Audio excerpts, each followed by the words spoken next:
Hello दोस्तों, video start होने से पहले चैनल को सब्सक्राइब करें और साइड में दिए गए बेल आइकन को दबाएं जिससे मेरी नई वीडियो आप तक सबसे पहले पहुंचे। भूतिया स्कूल।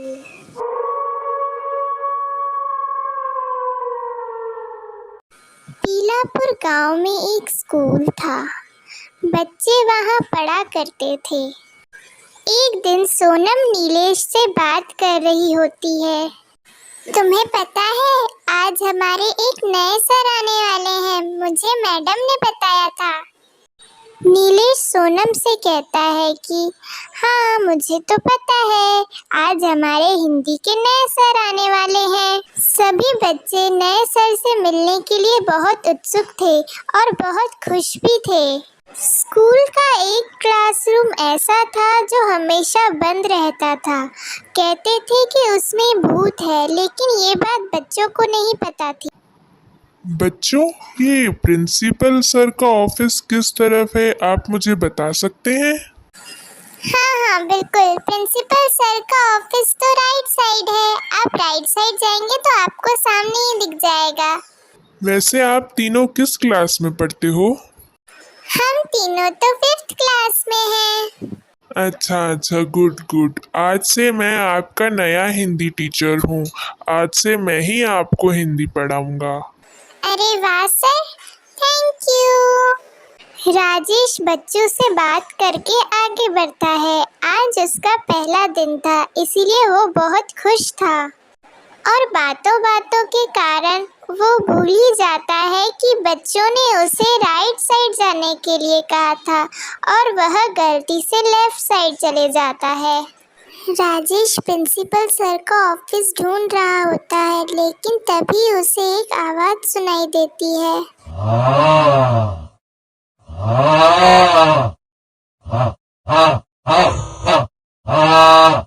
राजेश आवाज सुन के हैरान हो जाता है। वह सोचता है कि ये आवाज कहाँ से आ रही है। फिर उसका ध्यान जाता है तो वो समझ जाता है कि इस कमरे में से आवाज आ रही है। राजेश को मालूम नहीं था कि ये कमरा सालों से बंद है, क्योंकि वहाँ भूत रहता है। राजेश दरवाजा खोल के कमरे में अंदर जाता है। राजेश जैसे ही कमरे में जाता है तो उसका रंग डर के मारे काला हो जाता है। वहाँ एक बड़ा सा भूत होता है। राजेश डर के मारे भागने ही वाला होता है कि तभी ए लड़के, तू आया अपनी मर्जी से है, लेकिन जाएगा मेरी मर्जी से।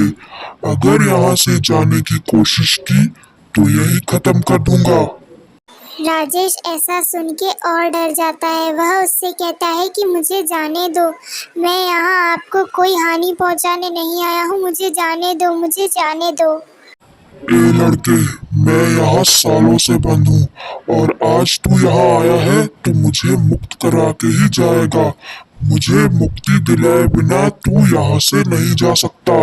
राजेश उससे कहता है कि तुम यहाँ बंद कैसे हुए, मुझे यहाँ से जाने दो। फिर भूत उसे बताता है कि वो इस कमरे में कैसे बंद हो गया।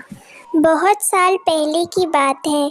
मैं इस स्कूल में बच्चों को पढ़ाया करता था, लेकिन मेरे पढ़ाने का तरीका थोड़ा अलग है। बच्चों को मैं काफ़ी समय डांट देता था।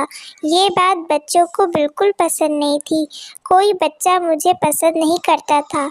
उन्हें ये नहीं पता था कि मैं उन्हें इसलिए डांटता हूँ क्योंकि मैं उनकी अच्छाई चाहता हूँ। एक दिन स्कूल खत्म होने के बाद जैसे ही मैं घर जाने वाला था, तभी कुछ बच्चे मेरे पास आए और कहने लगे, सर आपकी घड़ी क्लासरूम में ही रह गई है। अरे थैंक यू बेटा, ऐसा कहकर मैं क्लासरूम अपनी घड़ी लेने गया। जैसे ही मैं क्लासरूम में घड़ी लेने गया, तब उन बच्चों ने मुझे बाहर से बंद कर दिया। मैंने दरवाज़ा खोलने की बहुत कोशिश की, लेकिन दरवाज़ा खुला ही नहीं मुझसे। स्कूल का वह आखिरी दिन था। उसके बाद गर्मियों की छुट्टियां लगने वाली थी। मैंने बहुत आवाज़ें लगाईं, लेकिन स्कूल पूरी तरह खाली हो चुका था। किसी ने मेरी आवाज़ नहीं सुनी। बच्चों को ये लगा कि कुछ देर रहकर मैं दरवाज़ा खोल दूंगा, लेकिन ऐसा नहीं हुआ। दरवाज़ा बहुत कस के बंद हुआ था। और घुटन के कारण मेरी वहीं मृत्यु हो गई। अब तुम यहाँ आए हो और तुम ही मुझे यहाँ से मुक्ति दिलाओगे। मेरे जाने के बाद लोगों ने इस कमरे को हमेशा के लिए बंद कर दिया। राजेश उससे कहता है कि मैं आपको मुक्ति जरूर दिलवाऊंगा और कुछ दिन बाद स्कूल में पूजा करवाकर वह उसे मुक्ति दिलवाता है। इस कहानी से हमें यह सीख मिलती है कि हमें कभी भी किसी को परेशान नहीं करना चाहिए। ओके दोस्तों, मिलते हैं अगली कहानी के साथ। तब तक के अपने दोस्त के चैनल को सब्सक्राइब करना ना भूलें और लाइक भी ज़रूर करें। Bye bye.